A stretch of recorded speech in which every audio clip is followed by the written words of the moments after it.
বরিশালে বৃদ্ধাশ্রমে আজকে দুপুরের খানার আয়োজন করা হইতেছে। দুটি বড় বড় বলে চাল রাখা হয়েছে, এগুলো চালগুলো ধোবে। আমাদের এখানে প্রায় ৬০ জন বৃদ্ধ মানুষ। আর এদিকে আছে আলু আলু আলু কোটাকুটি চলছে, তরকারির ভিতরে দেওয়া হবে। তরকারির ভিতরে ধনিয়া পাতা আমরা নিয়ে আসি সবসময় দেওয়ার জন্য। ডালে একটু ধনিয়া পাতা দিলে ভালো হয়, তরকারির ভিতরে দেওয়া হয়, একটু ঘ্রাণ আসে। প্রতিনিয়ত আমাদের এখানে অনেক ধনিয়া পাতা লাগে, আর এই সিজনে একটু ধনিয়া পাতা আসলে কম থাকে, দাম বেশি। তো নিয়ে আসছি ধনিয়া পাতা বাজার থেকে। চাল বসাই দেওয়া হয়েছে বড় ব্যাগে, আর ডিম সেদ্ধ হচ্ছে। ডিম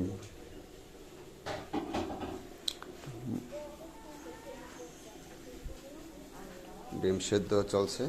পাশাপাশি আমরা বৃদ্ধদের একটু বোম্বাই মরিচে খাওয়াই। এটাকে ডালের ভিতরে দেয়, খুব ঘ্রাণ আসে এবং খেতে অনেক মজা। অনেকে শখের বশত তারা ভাতের সাথে খায় বোম্বাই মরিচ। আমাদের সাথে যারা যোগাযোগ করবেন, বরিশাল সদর কাউনিয়া হাউজিং।